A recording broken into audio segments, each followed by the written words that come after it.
सिद्धेभ्यः जय श्री ओम नमः सिद्धेभ्यः जय श्री ओम नमः सिद्धेभ्यः सर्वमंगलमांगल्यं सर्वकल्याणकारकं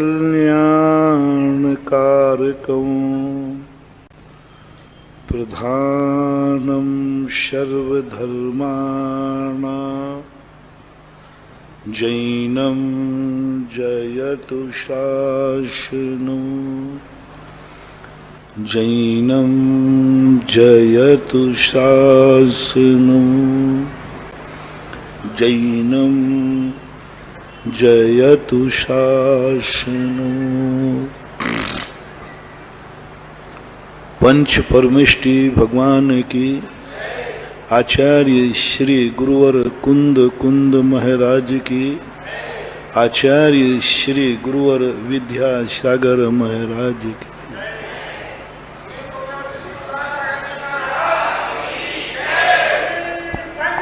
जय। प्रसंग चल रहा है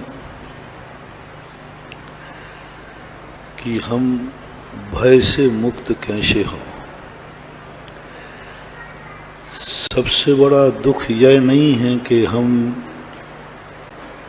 बहुत दुखी हैं, सबसे बड़ा दुख है कि हम भयभीत हैं। वास्तविक दुख कम होता है, भय का दुख ज्यादा होता है। गरीब आदमी ज्यादा दुखी नहीं होता, उसको तो नींद आ ही जाती है। जिसके पास कुछ नहीं है वो थोड़ी देर सोचता है मेरे पास कुछ नहीं है, कुछ नहीं है, कुछ नहीं है, कुछ नहीं है, कहते कहते थोड़ी सी नींद आ जाती। सबसे ज्यादा नींद उसको नहीं आती है जिसकी यात्रा में अटैची में सोना रखा हो। अमीर आदमी को वो एक सेकंड को नहीं सो सकता, और जितना वो कहेगा मेरे पास सोना है, सोना है, सोना है, सोना है, उतनी उसकी नींद। गरीब को तो आ जाएगी, गरीब को मेरे पास कुछ नहीं है, कुछ नहीं है, कुछ नहीं है, कुछ नहीं है, कहता कहता अंत में थक जाएगा और नींद आ जाएगी। लेकिन जो अमीर आदमी है, सोना है, वो जितना सोने को मैं अमीर हूं, मैं अमीर हूं, मैं अमीर हूं, बस उसको नींद हराम हो जाएगी, क्योंकि उसको भय रहता है। आप जब खाली हाथ यात्रा करें और आप कुछ संपत्ति लेके यात्रा करें, दोनों में डर किस में रहता है? वो दुख। अपनी जिंदगी सबसे ज्यादा दुख से डर, भय से डर रही है, हर चीज का भय। कल हमने कहा था ना, कितनी बड़ी बात कही थी। आप घर में घर वालों से डर रहे हैं।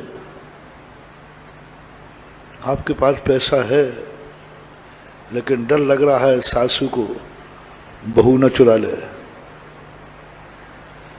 बहू के पास है, डर लग रहा है सासू न चुरा ले।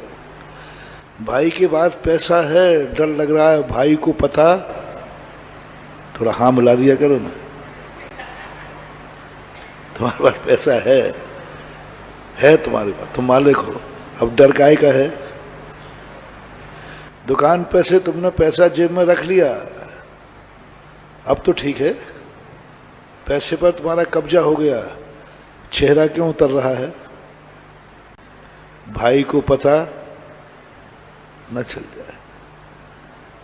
व्यापार कर रहे हो, बहुत कमाई है, डर लग रहा है सरकार को पता न चल जाए, इनकम टैक्स वाले को पता नहीं चल जाए, किसी चोर को पता नहीं चल जाए। ये तो सब बातें छोड़ो, कल का प्रवचन सबको हिला दिया। कल के प्रवचन में व्यक्ति सबसे ज्यादा अपनों से डर रहा है। डर लग रहा है कि यह व्यक्ति हमें धोखा ना दे दे, क्योंकि उसने अच्छे अच्छे सगों को धोखा देते हुए देखा है, अच्छे अच्छे लोगों को धक्का मारते हुए देखा है। जो अकाट सगे थे, जिनके ऊपर अटूट विश्वास था, वो भी धोखा दे करके दे देते हैं। ये सारी दुनिया के हुसूल, ये दुनिया के ये चीजें व्यक्ति को कंपायमान कर देती है, डरा देती। अभी उसके पास वो व्यक्ति है, वो धन है, वो परिवार है, लेकिन डर लग रहा है। शरीर है हमारे पास, बिल्कुल स्वस्थ है, डर लग रहा है कहीं एक्सीडेंट नहीं हो जाए, डर लग रहा है। स्वस्थ व्यक्ति चेकअप कराता है, बोले चेक कर लो साहब, बोले कोई तकलीफ, बोले तकलीफ तो नहीं लेकिन चेक। अरे कोई तकलीफ, अरे नहीं साहब कर लीजिए, नहीं तो क्या पता कब रात में अटैक आ गया तो क्या हो गया। इस दुनिया में कैसे जिएंगे, कैसे शांति का श्वास लेंगे। सब कुछ पाने के बाद भी भय लग रहा है। किस पर विश्वास करें, हर विश्वास में विष का वास हो रहा है। इस शरीर को भी अपना मानते हैं, ये भी अंत में विश्वासघात कर देता है। परिवार को भी अपना मानते हैं, अंत में आज तक जितने लोग धोखा खाए हैं अपनों से ही खाए। सगा ही दगा देता है, क्योंकि वो देख रहा है। अभी तुम्हारे जीवन में घटित नहीं हुआ है, लेकिन तुमने देखा है कि ऐसा इसके साथ हुआ है, अब डर हमें लग गया। जवान बेटा किसी का मर गया, तुम्हारा बेटा गोदी में है और आंख में आंसू आ गया। क्यों भाई, क्यों रो रहे हो? बोले पड़ोसी का जवान बेटा मर गया। तो पड़ोसी का मरा, तुम्हारा तो गोदी में है, डर लग रहा है कहीं कहीं ये मेरा बेटा भी, क्योंकि पड़ोसी का कल तो बैठा था मेरे साथ ही, कल तो उसकी गोदी में था, सब कुछ था, आज चला गया। अब तुम बेटा गोदी में है, आंख में आंसू है, बस भय खाए जा रहा है।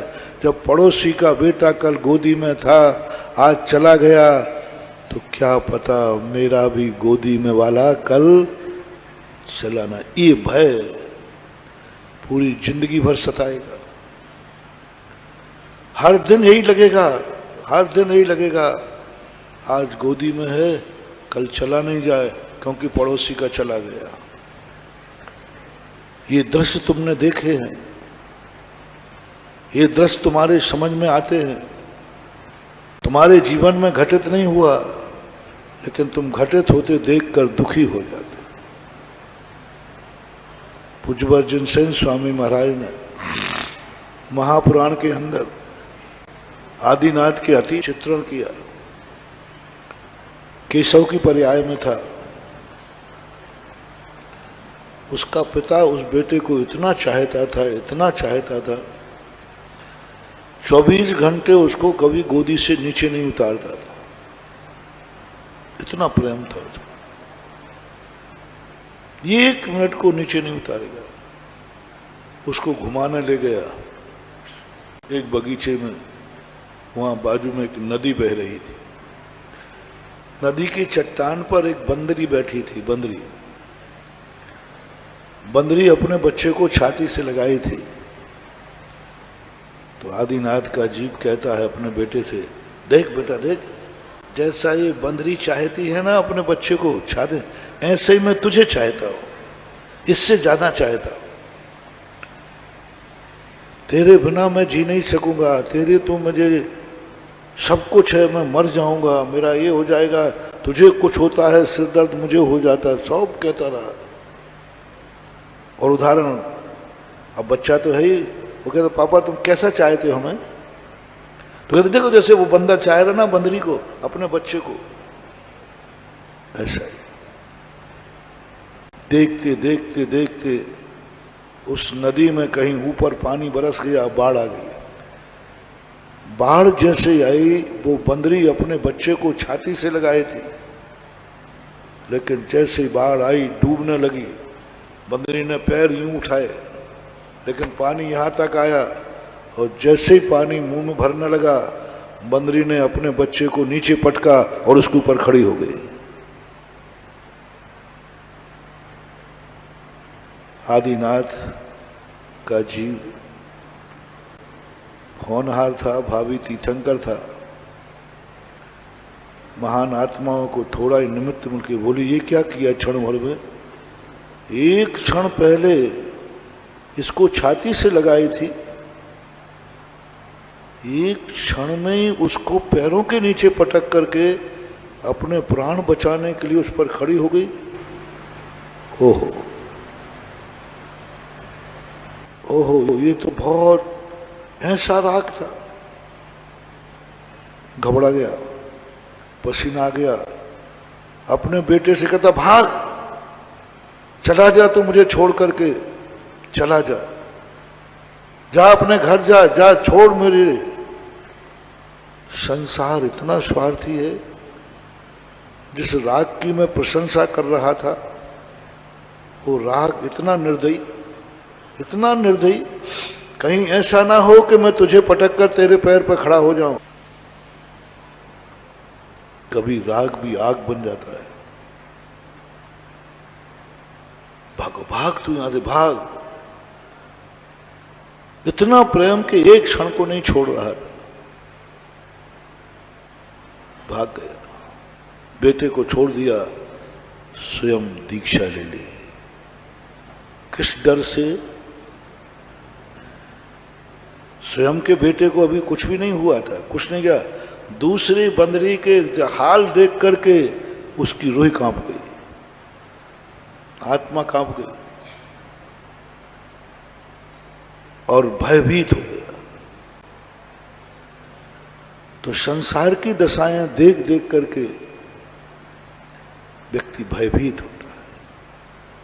तुम लोगों ने भी अपनी जिंदगी में बहुत बड़े बड़े अच्छे लोग देखे होंगे, जो जीवन में एक दूसरे के बिना रह नहीं सकते, और वो ही एक दूसरे के दुश्मन बन जाते। और कहीं क्या जाऊं, आपके जीवन में घटा दूं? मुझे आजकल शास्त्र नहीं पढ़ना पड़ते, तुम ही लोग हमारे शास्त्र हो। शास्त्रों में तो वही लिखा है जो दुनिया में घटित होता है, दुनिया में है वही तो है।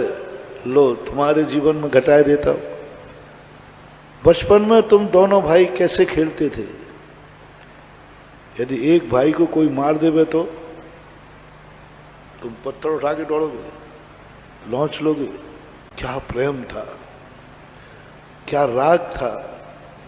एक दूसरे के लिए मरते थे, कोई मार दे तो उसको मार डालते थे। और वही भाई दोनों बड़े हो गए, अब दोनों एक दूसरे को फूटी आंख से देखना पसंद नहीं कर रहे हैं। दोनों की शादियां हो गई, बच्चे हो गए, अब दोनों भाई हो के कुछ अलग हो रहे। टूट गया। कितना राग था, आज देश में बदल गया। देश में बदल गया थोड़ी सी घटना में। तुम्हारे साधारण लोगों की बात नहीं कर रहा हूं। संसार ऐसा ही है।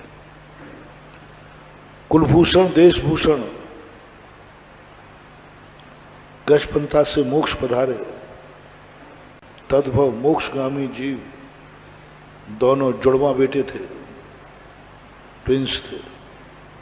इतना राग उन दोनों में। एक श्वास लेता, एक को तकलीफ होती, दूसरा बीमार हो जाता। एक की पसंद दूसरे की पसंद, एक का खाना दूसरे का खाना। जो एक खाएगा वही दूसरा खाएगा। एक को नींद आएगी तो दोनों को नींद आएगी। एक जो कपड़े पहनेगा तो मतलब कहीं भी लोग कहते थे कि ये दो आत्मा नहीं है, एक ही आत्मा है, शरीर दो है। जब उसको प्यास लगी तभी उसको लगेगी। 1 मिनट आगे पीछे पानी नहीं पीते थे। उसको पानी मांगने की प्यास हुई, इधर एक आएगा मुझे भी प्यास लगी। एक साथ भूख लगती थी, एक साथ नींद आती थी। सारा नगर, सारा परिवार देख के दंग रह जाता था कि ऐसा भी होता है क्या? दोनों का सब कुछ एक। खूब प्रयास किया अलग करने का, अलग पसंद करने, कोई नहीं कर पाया। दोनों का एक समान, पढ़ाई के लिए एक साथ गए। अब देखना ये राग कैसा खतरनाक है। यदि एक को ये घड़ी पसंद है तो दूसरे को भी वही घड़ी पसंद है, दूसरी नहीं, नेचुरल रूप से। इससे अच्छी भी दोगे तो ये बनावटी नहीं था, ये नेचुरल था।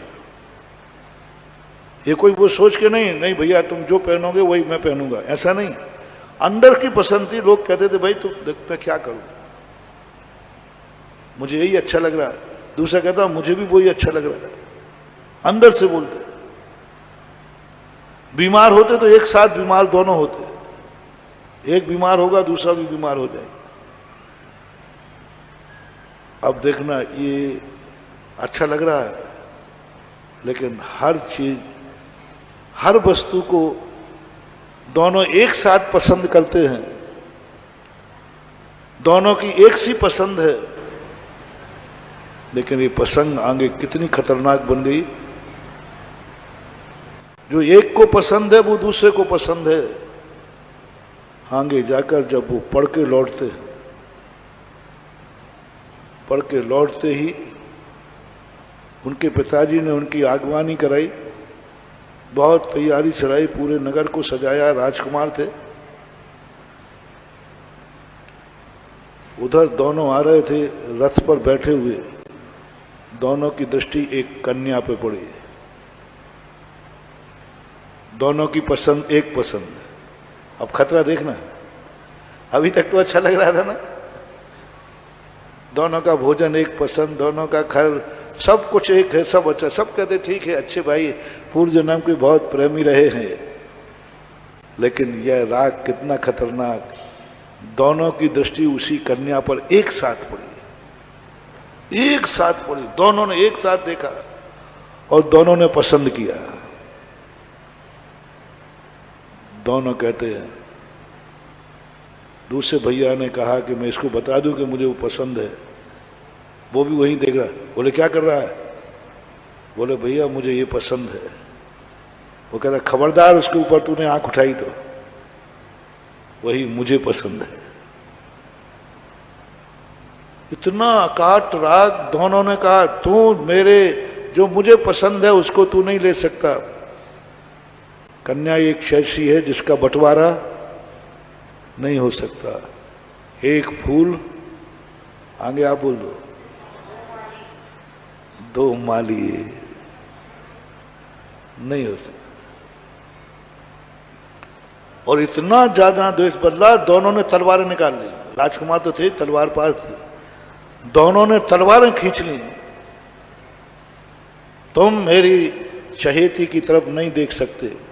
वो कहता मेरी चहेती मैंने देखा है पहले। और दोनों ने एक साथ देखा था। बड़ी गजब की कहानी है शास्त्रों में, विचित्र है। राग, जन्म जन्म का दोनों का राग आज दुश्मनी का कारण बन गया। तलवारें निकल गई, तलवारें चालू हो गई। उधर पिताजी आरती लेके खड़े हैं, मां आरती लेके खड़े हैं। और सब घबरा गए कि ये क्या कर रहे तुम दोनों। दरवाजे पर आते ही तलवारें निकाल ली तुमने। पिताजी आए, बोले क्या कर रहे हो तुम लोग? मालूम सारा नगर तुम्हारे स्वागत के लिए। बोले पिताजी इसको कहो मुझे वो कन्या पसंद है, ये उस पर दृष्टि डाल रहा है। उसने भी यही कहा पिताजी मैंने पसंद की है, ये उस पर दृष्टि डाल रहा है। बोले कौन सी कन्या है जो तुम दोनों को पसंद है? बोले वो जो महल की गैलरी पे खड़ी है। पिता का तो हाल खराब हो गया, जमीन खिसक गई। बोले क्या कर रहे हो बेटे तुम? बोले पिताजी क्या करूं, देखते ही राग जाग गया। बोले मूर्ख, जिसको देखकर तुम दोनों का राग जागा है वो तुम्हारी सगी बहन है। 16 साल बाद तुम पढ़ के लौटे हो, तुम्हारे जाने के बाद उसका जन्म हुआ था। जब तुम गए थे तब वो गर्भ में थी। आज 16 साल बाद तुम पढ़ के लौटे हो। ये तुम्हारी सगी बहन है। जिस माँ से तुम्हारा जन्म हुआ, तुम्हारे बाद उसी बहन का जन्म हुआ। वो बहन है। दोनों की तलवारें स्तब्ध। बोले क्या कहा पिताजी, ये मेरी बहन है? ओहो, राग इतना खतरनाक। पहली बात तो हमारा राग इतना दुश्मन बन गया, आज हम एक दूसरे को मारने को, वो भी किस पर राग? बहन। यानी राग ने ये भी नहीं पूछना चाहा कि ये कन्या किस कुल की है, किस जाति की है, किस परिवार की है। भूख न देवे झूठा भात, काम न देखे जात कुजात, नींद न देखे ठूठी खाट। हम नींद आती ना तो ये नहीं देखता कि ये खाट टूटी है। और भूख ना देखे जूठा भात। जब भूख लगती है ना तो कोई जूठा दे देवे ना। और काम न देखे जात कुजात। कामी व्यक्ति ये नहीं समझ पाता कौन जात है कौन कुजात है, ये कन्या मेरे योग्य है या नहीं। कुछ नहीं, कामी व्यक्ति के लिए कुछ नहीं, अंधा हो जाता, अंधा हो जाता है। और जो सही का होता है व्यक्ति, आर्य पुत्रों में क्यों ये है? आर्य पुत्र भी राग करता है, आर्य पुत्रों को भी राग होता है। सम्यक दृष्टि भी विवाह शादी करता है, सम्यक दृष्टि की भी गृहस्थी होती है। सम्यक दृष्टि अंधा नहीं होता। सम्यक दृष्टि सभी साधु बन जाते हैं। सम्यक दृष्टि सभी साधु को स्वीकार कर लेते हैं, शुभ बात नहीं, वो भी ग्रस्त बनते हैं। लेकिन उनकी एक विशेषता है, आप यदि सम्यक दृष्टि हैं, आप यदि आसन्न भव्य हैं, तो धर्म शास्त्रों के यदि आपको ज्ञान नहीं है तो लो मैं तुम्हें एक थर्मामीटर देता हूं। किसी भी वस्तु को देख करके, चाहे वो खाने की वस्तु हो, चाहे वो पहनने की वस्तु हो, चाहे तुम्हारी गृहस्थी की वस्तु हो, चाहे तुम्हारे विवाह करने की भावना हो, चाहे तुम्हें बाजार से कोई वस्तु खरीदने की बात हो जो तुम्हें पसंद आ चुकी है। यदि तुम जैन श्रावक हो तो, यदि जैनत्व तुम्हारे अंदर है, कुलाचार की बात कर रहा हूं, तुम अच्छे कुल से मर के आए हो, अच्छे कुल में तुम हो, मरकर अच्छे कुल में जाओगे। बहुत छोटा सा थर्मामीटर दे रहा हूं, बहुत सरल। पूजा पाठ करना, धर्म ध्यान करना, ये तो बहुत बड़ी बात है। बहुत छोटा सा थर्मामीटर। जो चीज तुम्हें पसंद है, चाहे वो आंखों की वस्तु हो, अथवा कानों की वस्तु हो, अथवा रसना की वस्तु हो, अथवा छूने की वस्तु हो, अथवा ग्रहण करने की वस्तु हो, जो तुम्हें पसंद है, पसंद होने के बाद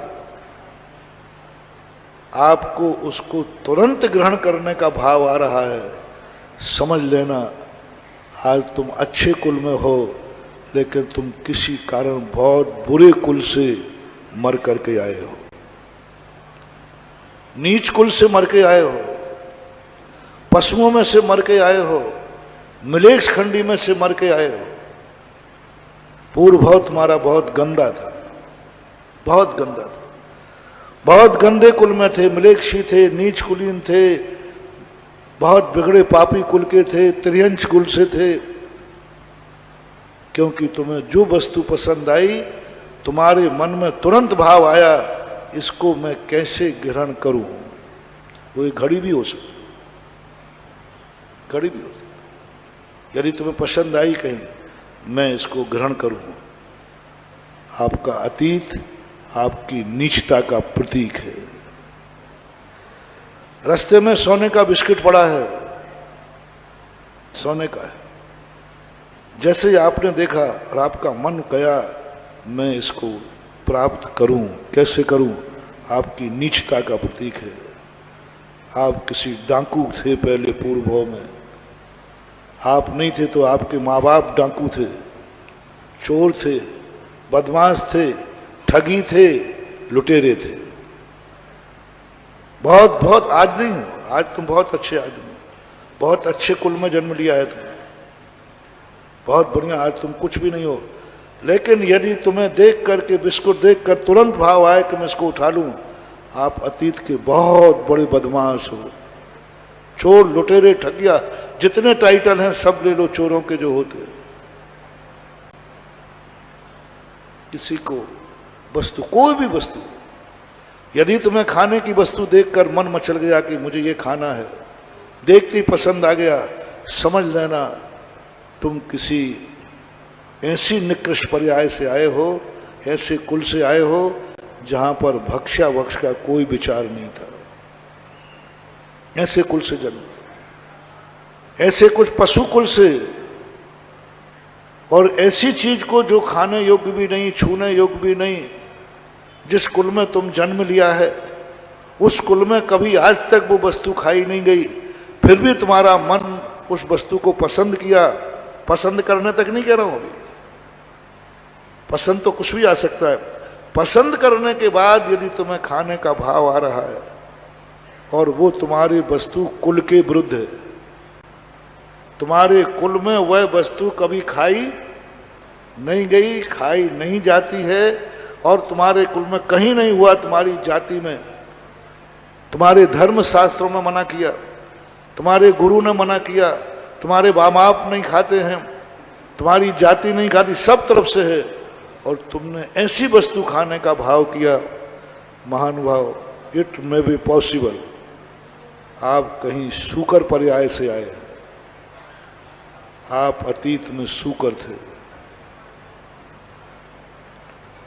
क्योंकि शूकर को जब जो चीज खाना पड़ती है वह विचार नहीं करता कि गंदा है या अच्छा है, वो तो खाने दौड़ पड़ता है। वो कोई सोचता ही नहीं, उसको विचार करने का मतलब समय ही नहीं, सोचता भी नहीं, वो तो खाने के लिए दौड़ता है। वो संस्कार तुम्हारी, तुम भी खाने दौड़ पड़े, तुमने ये भी विचार नहीं किया कि ये वस्तु है क्या, ये वस्तु मेरे खाने योग्य है कि नहीं, मैं कौन हूं, मेरे माँ बाप कौन है। मेरे माँ बाप शुद्ध खाते, मेरे माँ बाप, और मैं किस पर मन मचला रहा हूं। खाने का नियम से तुम्हारा सडनली आ जाए, प्री प्लानिंग नहीं, सडनली यदि आपका भाव से खाने का आ जाए, डाउट करना तुम सूकर, कुत्ता, जो अभक्ष सेवन करने वाले पशु पर्याय है, उस पर्याय से तुम थोड़ा सा पुण्य कुछ अच्छा कर लिया है, इसलिए तुम जैन कुल में आ गए हो। संस्कार तो वही है, आपकी नियत ने बता दिया। बहुत थोड़ा सा थर्मामीटर है, आप पकड़ लेना कहां से आए।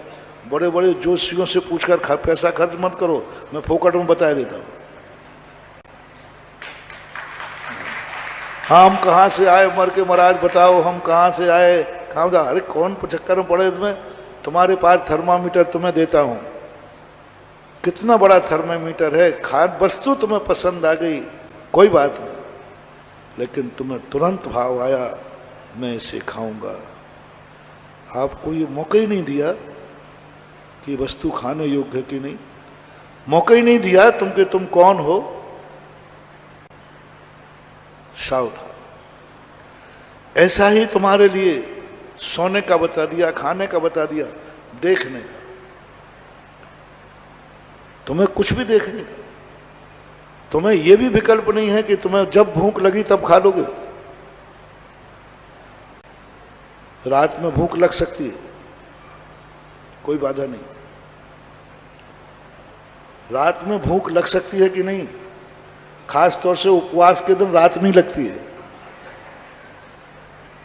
अनंत चतुर्दशी को दिन भर तो निकाल लेते हो और रात में नींद नहीं आती। जैसे अपनी बच्चियां करती ना वो मुकुट सप्तमी, तो रात में भूख लग सकती है, इससे कोई घबराना नहीं। लेकिन रात में खाने का भाव आ जाए, रात में खाने का भाव आए, बिना विचारे खा लो, मैं तो खाऊंगा। बेटा रात है अभी, देखो अपन जैनी हैं, रात में नहीं खाते हैं। तुम कुछ भी करो, ना तुमने जैन देखा, ना दशलाक्षण पर्व देखा, ना अष्टमी देखी, ना पर्व देखा, बस तुमने खाने का भाव कर लिया। खाया नहीं अभी। ये भी नहीं सोचा तुमने कि आज अष्टमी है, ये भी नहीं सोचा कि आज दशलाक्षण पर्व है, ये भी नहीं सोचा कि मैं जैन कुल हूं, ये भी नहीं सोचा मेरे घर में मुनिराज हुए हैं, मैं उस कुल में जन्मा हूं जिस कुल में मुनि महाराज हुए हैं। मैं किस कुल में जन्मा हूं जिस कुल में हमारे बाप दादे रात में पानी भी नहीं पीते हैं, और मेरा मन खाने का हो गया। सावधान, आप नक्चर, उल्लू, मार्जर, शेर ऐसी पर्याय से आप आए। आप उल्लू की पर्याय से आ सकते, संभावना है। पूज्य रविशरण महाराज श्री पद्म पुराण के अंतर्गत ये त्रिकाल घोषणा करते हैं वर्तमान क्रिया को देख करके। तुम कौन थे और क्या होगे, ये पूज्य रविशरण महाराज ने पद्म पुराण में बहुत अच्छे, कम से कम 50-60 श्लोक लिखे इस बात। तुम क्या थे हमें मालूम नहीं, वर्तमान की क्रिया क्या है। तुम्हें रात्रि में सडनली खाने का भाव आया, 1 मिनट भी तुमने विचार करने को नहीं दिया। आप रात्रि चर जो करने वाले, अब रात्रि में कौन खाते पीते हैं? उल्लू, मार्जर, शेर, चीते, ये कहलाते हैं। इनको दिन रात का कोई भेद, रात में ही खाते हैं। तुम उनकी पर्यायों में से कोई पुण्य किया हो, उल्लू मनुष्य बन सकता है, कोई बाधा नहीं। उल्लू मरकर जैनियों में पैदा हो सकता है, कोई बाधा नहीं, आ सकता है। थोड़े परिणाम अच्छे कर लिए, मार्दव परिणाम कर लिए, अल्पारम परिग्रहत्वम मानुष स्व, थोड़ा सा परिणाम कर लिया, लेकिन संस्कार वही रहेगा। उल्लू कितना भी संस्कारित हो जाए, वो रात में ही खाएगा, क्योंकि दिन में दिखता ही नहीं उसे। उसका नियत है कि रात में ही खाएगा। कितना भी धर्मात्मा कितना कुछ करा दो, वो दिन में खा ही नहीं सकता, दिखता ही नहीं उसे। तो तुम में भी रात में उल्लू पर्याय से तुम आए हैं। इसी प्रकार तुम्हारा दूसरा कारण जो है, पैसे को देख करके तुम्हारा मन ललच गया, मुझे ये पैसा चाहिए, जैसा सोने का कहा था। आप चोरों के ग्रुप में से आए। ऐसे ही किसी कन्या को देखकर तुम्हारा मन मचल गया, लो जेहाद, किसी को देख करके। उस समय आपके मन में कोई विचार नहीं आया, कुछ नहीं सोचा, 1 मिनट भी सोचने का मौका नहीं दिया कि किस जाति की है, किस कुल की है, और मेरा कुल क्या है, मेरी जाति क्या है।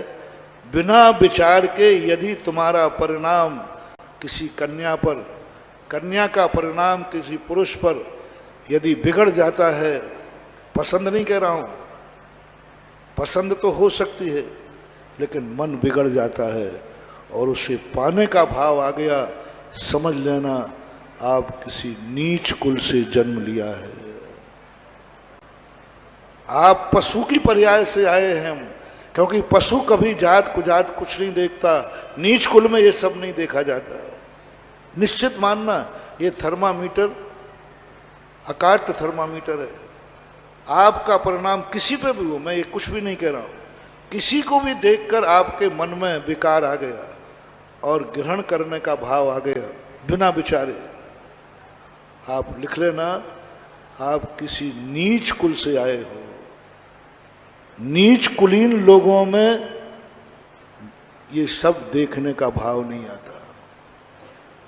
भूख ना देखे, बोलो, जूठी भात खा, नींद न देखे टूटी खाट, और काम न देखे जात कुजात। पकड़ो रे अपने अपने आप को। मैं तुम्हारी पोल पट्टी नहीं खोल रहा हूं, तुम खुद ही अपने आप में करो। जो मैं दे रहा हूं ऐसा तुम्हारी जिंदगी में घटित हुआ है कि नहीं हुआ है, तो इट मे बी पॉसिबल। और यदि 1% में 99% तो ये सही निकलेगा, किसी 1% में तुम अतीत में ऐसे नहीं थे, अतीत में तुम उल्लू पर्याय से नहीं आए थे, फिर भी तुम्हें रात में खाने का भाव हो रहा है, रात में खा रहे हो, तो पूज्यवर रविशंकर महाराज ने तो गारंटी से लिख दिया वो नियम से मल करके उल्लू होगा। या तो अतीत में थे, वो तो इसलिए कह दिया कि तुम में सडनली भाव हो गया खाने का, एकदम खाने का भाव हो गया और खा लिया, तो अतीत के थे। और तुमने समझाने के बाद भी खा लिया, माँ बाप ने समझाया, गुरु ने समझाया, साथ में समझाया, मुझे तो कुछ नहीं, मैं तो रात में खाऊंगा। तो पूज्य रविशंकर महाराज कहते हैं ये उल्लुओं में जाके जन्म लेगा। किसी जोशाचार्य से मत पूछना, जिनवाणी से बड़ा कोई जोशाचार्य नहीं है। जोशाचार्य का झूठा निकल सकता है, जिनवाणी झूठी नहीं निकल सकती। उल्लू शब्द का प्रयोग किया क्योंकि तुमने बिना विचार किए, बिना रात में खा लिया, तुमने बिना विचार किए शराब पीने का मन हो गया, गुटखा खाने का मन हो गया। ये खतरा मैं अन्य को नहीं, ये जैनियों की बात बता रहा हूं। अन्य जाति वाले करते हैं तो उनके लिए नहीं है टाइटल। अन्य जाति वाले रात में खाते हैं तो वे उल्लुओं से आए हैं, उल्लू बनेंगे, नहीं नहीं, मैं उनको नहीं कह रहा हूं, अन्य को नहीं। ये मां जैनी का थर्मामीटर है। जैन कुल में जन्म लिए हो, जितने अच्छे कुल में जन्म लिए हो, उनके लिए लागू होगा। जो निम्न कुलों में हैं, अजैन कुलों में हैं, जिनका परिवार रात में खावे, जिनके गुरु रात में खावे, जिनकी जाति रात में खावे, जिनके शास्त्रों में रात्रि भोजन निषेध नहीं है, वे रात में खाते हैं, तो उनकी नहीं कहूंगा कि वे उल्लू पर्याय से आए हैं या उल्लू पर्याय में जाएंगे, उनके लिए नहीं कह रहा।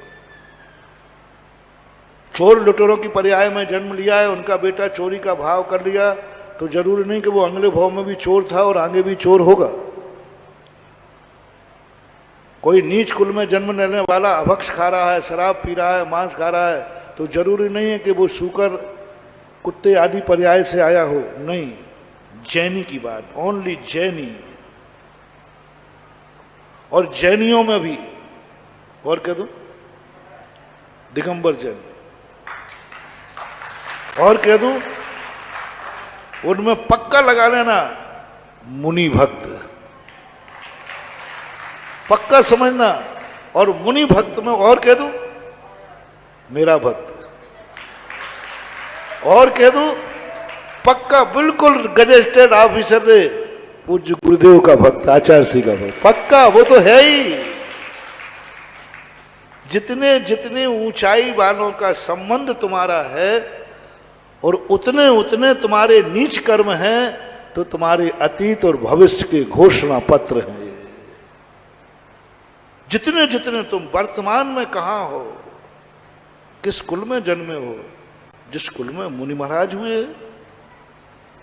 किस कुल में जन्मे हो जो कुल मुनि भक्त है, किस कुल में जन्मे हो जिस घर के परिवार कभी रात में पानी नहीं पीते, किस कुल में जन्मे हो जिस कुल में ब्रह्मचारी ब्रह्मचारिणी है, किस कुल में जन्मे हो जिस कुल में वृत्ति है, किस कुल में जन्मे हो जिस कुल में भगवान के अभिषेक के बिना पानी भी नहीं पीते, किस कुल में जन्मे हो, ये कुल कौन सा है। जितना ऊंचा कुल होगा, नीच कुल में रहने वाला नीच कर्म करे उतना कर्म का बंध नहीं होता। ऊंच कुल में रहकर नीच कर्म करे तो निधत्त निकाचित कर्मों का बंध होता है, फिर नहीं कटेगा, वो तो पक्का है। इसलिए ये थर्मामीटर जैनियों पर लागू रखना, और खास तौर से उन पर, झांसी वालों पर, और झांसी वालों पर, उन पर जो मेरा प्रवचन सुन रहे हैं उन पर, क्योंकि ऊंचे पहुंच गए ना। परसों कहा था ना 2-4 दिन पहले कि भाग्यवान सबसे बड़ा पुण्यवान कौन है। सबसे बड़ा पुण्य समय, पुण्यशाली समय 24 घंटे में सबसे बड़ा पुण्यशाली काल कौन सा है, समय कौन सा है और पुण्य का उदय कौन सा है। जो समय व्यक्ति मरने को चुनता है, समझ लेना वह दिन वह समय सबसे अच्छा होता है, सबसे अच्छा होता है। अपनी अपनी दृष्टि लगा लो, तुम्हारा सब, तुम कहां मरना चाहोगे। मरना तो है कि नहीं, वो तो पक्का है। निर्णय करो कहां मरना चाहोगे, कब मरना चाहोगे, कैसे मरना चाहोगे। ये सब पुण्यात्मा की निशानी है। पूज्यपाद महाराज ने क्या गजब का मोटिवेशन दिया। उन्होंने मरने का स्थान चुना। परम पूज्य भावलिंगी संत, महान ज्ञाता, कलिकाल सर्वज्ञ, मरने का स्थान कौन सा चुना। सिद्ध क्षेत्र नहीं, संसार का नहीं, मरने का स्थान चुना उन्होंने। गुरु मूले यति निचिते चैत सिद्धांत वार्धि सदघोषे मम भवतु जन्म जन्म मरणे समन्वितम। हे भगवान, जब जब मैं मरूं तब तब कहां मरूं। चैत्यालय हो, मंदिर हो, तीर्थ क्षेत्र हो, और क्या हो, गुरु और साधुओं का समूह वहां विद्यमान हो। इतना ही नहीं, सिद्धांत वार्धि सदघोषे, और मुनि महाराज प्रवचन दे रहे हो, उस समय मेरा मरण होना चाहिए, ये कहा। गजब गजब। वार्धि सदघोषे, सिद्धांत वार्धि सदघोषे मम भवतु जन्म, जब भी जन्म मरण हो हमारा हो, बस उस समय हो। 3 चीजें महत्वपूर्ण, चैत्य हो, स्थान हो, गुरु हो, और गुरु मौन नहीं बैठे हो। गुरु सिद्धांत वार्धि सदघोषे उपदेश दे रहे हो, उस समय मेरे प्राण निकलना चाहिए। इसका अर्थ है 24 घंटे में सबसे बढ़िया समय कौन सा है। इसलिए मैं कहता हूं, जो इस प्रवचन सभा में बैठे हैं, संसार में वो सबसे ज्यादा इस समय भी पुण्यात्मा है। सबसे ज्यादा, इससे बड़ा पुण्य हो ही नहीं सकता। इसलिए मैं कह रहा हूं, तुम इतना बड़ा पुण्यात्मा, जो पूज्यपाद स्वामी मरने का समय सोच रहे हैं, ऐसे सुनने के बाद भी तुम्हारे भाव बिगड़ रहे हैं, तो बंधुओं फिर तो तुम पक्के बोई थे, और पक्के बोई, जो मैं कह चुका हूं, बार बार नाम लेना अच्छा नहीं, या तो वो थे या वो हो गए, क्योंकि तुम बहुत पवित्र हो। इसलिए सडनली नहीं। आर्य पुत्रों के लिए अनर्थ हो जाएगा। तुम असंयमी हो, तुम ग्रस्त हो, लेकिन सोच के समझना तुम जनेंद्र भक्त हो। सोच के किसी वस्तु को ग्रहण करना तुम असंयमी हो, पक्का है। तुम्हारा मन किसी को पसंद कर सकता है, पक्का है, तुम संयमी नहीं हो। कोई भी चीज तुम्हें पसंद आ सकती है, शराब की बोतल भी पसंद आ सकती है, मैं मना नहीं करूंगा, क्योंकि तुम असंयमी हो। असंयमी का मन शराब पे मचल जाए कोई बड़ी चीज नहीं है, गुटखा पे मचल जाए कोई बड़ी चीज नहीं है, रात्रि भोजन पे मचल जाए कोई बड़ी चीज नहीं है, किसी की वस्तु को चुराने का भाव आ जाए कोई बड़ी चीज नहीं है, किसी भी स्त्री पर तुम्हारा मन बिगड़ जाए कोई बड़ी बात नहीं, मन पसंद आ जाए, कोई भी स्त्री तुम्हें पसंद आ जाए, स्त्री को कोई भी लड़का पसंद आ जाए कोई बड़ी बात नहीं, क्योंकि तुम असंयमी हो। असंयमी के इंद्रिय संयम नहीं होता, इंद्रिय संयम नहीं होता उसका। तुम किसी का मर्डर कर सकते हो, तुम्हें मारने का भाव आ सकता है, मेरे भक्त को भी आ सकता है, जैन देव के भक्त को आ सकता है, जैनी के भक्त को मारने का भाव आ सकता है, क्योंकि तुम्हारा प्राणी संयम नहीं है। सावधान, मारने का भाव आ सकता है किसी को भी, एक इंद्री को, दो इंद्री को, तीन इंद्री को, 6 इंद्री को, 5 इंद्री को, मर्डर तक करने का परिणाम आ सकता है। कोई बात, बहुत बड़ा समझना, कितना निकृष्ट भाव तुम्हारा आ गया। मैंने क्या कह दिया, कोई बात नहीं, अभी मैं तुम्हें बचा लूंगा, अभी मैं तुम्हारी जमानत लूंगा, अभी तुम्हारा रास्ता खुला है। बस ग्रहण करने का भाव तो नहीं आ रहा है, गुस्सा आया है इसे मार डालूं, मारा तो नहीं है। शराब पसंद आ रही है, पी तो नहीं है। स्त्री पसंद आई है, ग्रहण करने का भाव तो नहीं आया है।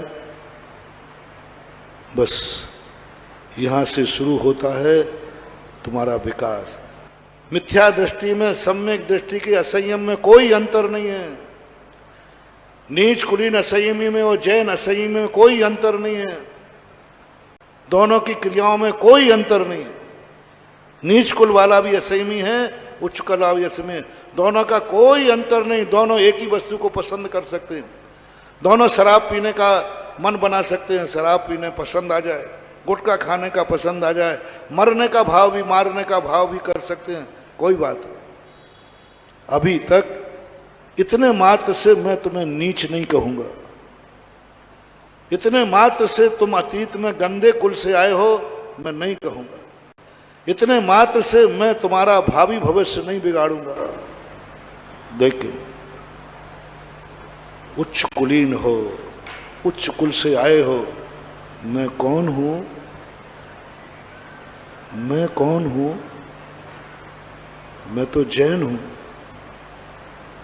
मैंने शराब पे मेरा मन मचला, शराब मैंने पसंद कर ली, नहीं, मैं जैन हूं।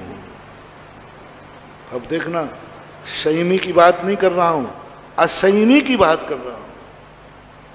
मन तो मसला दोनों का कि नहीं, क्योंकि दोनों असंयमी थे, लेकिन तुम नीच कुल से नहीं आए थे। तुमने तुरंत कहा मन तो हो रहा, लेकिन नहीं, मैं पीऊंगा नहीं, मैं जैन हूं। मेरे पिता उच्च कुलीन हैं। तुम्हें कुल याद आ गया, तुमने ग्रहण नहीं किया, पसंद होने के बाद ग्रहण नहीं किया। तुम्हें जाति याद आ गई, मैं, तुम्हें मम्मी पापा याद आ गए। मैं कहाँ मन बिगाड़ रहा हूं? मेरे मम्मी पापा तो छान के पानी पीते हैं, और मैं कहाँ शराब पे मन बिगाड़ रहा हूं। शराब पे मन जाने के बाद यदि माँ बाप याद आ जाएं, समझ लेना तुम पूर्व जन्म के जैनी हो और आज भी जैनी हो। पसंद की बात कह रहा हूं, मन मचल चुका था, उसके बाद भी तुमने कैसे रोका? नहीं नहीं नहीं, मैं तो महाराज का भक्त हूं। ओहो, शराब पीने का मन हो गया, पसंद भी आ गई, पैसा भी है, पीने का मौका भी है, कोई नहीं देख रहा है, पैसा भी है, पिलाने वाला फोकट में पिला रहा है, चलो, और पीने में कोई तुम्हें तकलीफ भी नहीं, पी सकते हो, उसके बावजूद भी ओहो, तुम्हें याद आ जाए मैं महाराज का भक्त हूं, बस हो गया, जाओ, हो गया काम, हो गई गुरु भक्ति, जाओ, तुम्हारे जन्म जन्म तक तुम कभी गुरु से रहित नहीं रहोगे, क्योंकि तुमने नहीं नहीं नहीं, मैं गुरु भक्त हूं, मेरा गुरु, मैं महाराज का भक्त होकर शराब पी लूंगा? नहीं नहीं, मर जाऊंगा तो नहीं पीऊंगा। मन से कह दे तू मर जाए तो भी नहीं पीऊंगा, मन कहता है मुझे पसंद है, पसंद तेरी जाए भाड़ में जाए, लेकिन मैं महाराज का भक्त हूं, पीऊंगा नहीं, क्योंकि मैं महाराज का भक्त हूं। पक्का है, मन का गुलाम तो दुनिया होता है रे, और तूने मन को नकार दिया और गुरु को बीच में खड़ा कर दिया। तुम पूर्व जन्म के जरूर गुरु भक्त रहे हो और भविष्य में भी गुरु भक्त रहोगे। तुमने कहा नहीं, मैं जिनेंद्र भक्त हूं,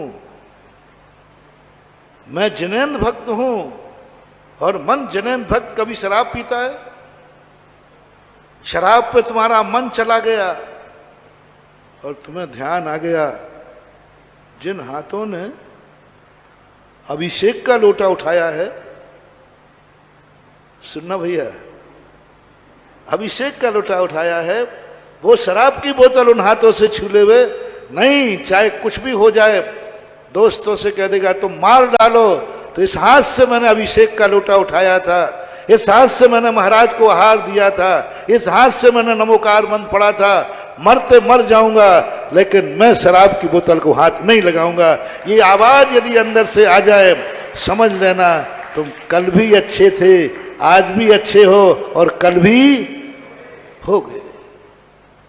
मनपसंद चीज को तुमने ठुकराया मात अभिषेक के लोटे के नाम पर, मनपसंद चीज को ठुकराया मात नमोकार मंत्र के नाम पर, मनपसंद चीज को तुमने नहीं खाया,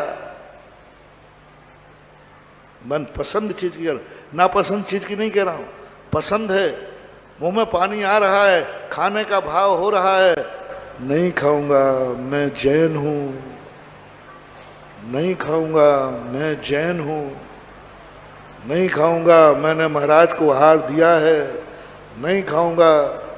बस ये जो याद उस समय जो तुम रोक रहे हो, ये है तुम्हारा अच्छे कुल का त्रिकाली होना। गाली देने का मन कर रहा है क्योंकि वो सामने वाला दुश्मन बहुत करता है, मन भी कर रहा है, गालियां देने का मन भी कर रहा है, निपटाने का मन भी कर रहा है, बहुत पकड़ पकड़ कर रहा है, जाके इसका गला दबा दूं और जम के गालियां दूं। गाली आ गई यहां तक, तुरंत में याद आ गया, नहीं नहीं, इस मुख से मैंने सुबह नमोकार मंत्र पढ़ा था, जिस मुख से सुबह नमोकार मंत्र निकला था, आज उस मुख से गाली निकलेगी। मैंने सुबह नमोकार मंत्र से पवित्र किया था, ये मैंने कभी गुरु महाराज के जयकार बोल के पवित्र किया था, मैंने इस मुख से भक्तांबर पढ़ा था, मैंने इस मुख से भगवान की पूजा की थी। जिस मुख से भक्तांबर पढ़ा हो, उस मुख से ये गंदी गाली यहां तक आएगी, वो पी जाएगा, मुंह से गाली नहीं निकालेगा। और उस समय तुम्हें भक्तांबर याद आ गया, लो भक्तांबर की सिद्धि, लो भक्तांबर की सिद्धि करो। मैं वो नहीं बनाऊंगा कि स्मशान घाट में जाके इतनी माला फेरो, इतना ये करो, उसमें तो तुम पागल हो जाओगे, वो चक्कर में मत पड़ना। कोई यदि कहे इस कड़े को सिद्ध करो, इस मंत्र को इतने बार जपो। चक्कर में मत पड़ जाना बेटा, पागल हो जाओगे।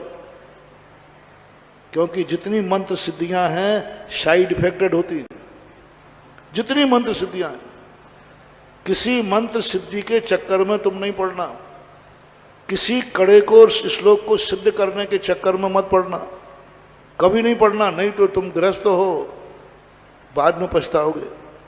लो, बिना साइड इफेक्ट के सिद्ध करता हूं, कोई side effect, no side effect. जिस समय तुम्हारे मन में कोई गंदा बोलने का भाव आए, बस इतना से आना है। मैंने आज इस मुख से भक्तांबर पढ़ा था और इतना पवित्र श्लोक पढ़ा था, और इससे मैं गंदा पढ़ूं? नहीं पढ़ूंगा, नहीं कहूंगा गाली, मार डाल, कुछ भी कर, मैं गंदी बात नहीं निकालूंगा, क्योंकि मैंने भक्तांबर पढ़ा है। जाओ बेटा, 6 महीने यदि तुम ये पालन कर लो, भक्तांबर तुम्हें सिद्ध हो जाएगा। कितना सम्मान रखा तुमने भक्तांबर का। इस मुख से मैंने क्या पढ़ा था? इस मुख से गाली नहीं निकलेगी, नहीं, बिल्कुल नहीं। इस मुख में गुटखा नहीं जाएगा, क्योंकि ये मुख से मैंने महाराज का नाम लिया था। इस मुख से मैंने नमोकार मंत्र की नाम माला फेरी थी। इस मुख से मैंने भगवान की पूजा की थी। इतना पावन मुख है मेरा, इसमें गुटखा नहीं जाएगा, इसमें शराब नहीं जाएगा, इसमें गंदी आवाज नहीं निकलेगी। बस महानुभाव, इतना सा यदि तुम्हें ध्यान आ गया, समझ लेना तुम कल भी जैन थे, आज भी जैन हो, और गारंटी देता हूं कल भी जैन रहोगे। अभी तुम्हें जिनेंद्र नहीं बना रहा हूं, जैन। इसलिए कोई भी त्रिकाली उच्चता, कोई भी वस्तु देख करके तुम्हें 1 मिनट रुकने का भाव आए, ये कौन सी वस्तु है? सोने का बिस्किट पड़ा था, मन पसंद आ गया। सोना किसको पसंद नहीं है? नीच कुलीन से आए हो, चोर और डाकू के घर से आए हो, तुरंत उठा लोगे, ये भी नहीं सोचोगे किसका है। और जैन कुल से आए हो, किसका होगा, किसका है, रास्ते में पड़ा है, इसका अर्थ है किसी का गिरा है, किसी का गिरा है। और मैं जैन हूं, दूसरे की गुमी हुई वस्तु को ग्रहण नहीं करता हो। चोरी का दोष आता है, और तुमने उठा भी लिया तो थाने में दे दिया, उठा भी लिया तो मंदिर की गुल्लक में डाल दिया। मैंने पता नहीं किसका है और कितना जरूरत का होगा, किसका होगा। बस 1 मिनट तुम्हारे मन में भाव आ जाए रुकने का, समझ लेना आप किसी सेठ साहूकार के यहां से जन्म आए हो, मर करके चोर डकैती के यहां से नहीं आए। महावीर भगवान की जय।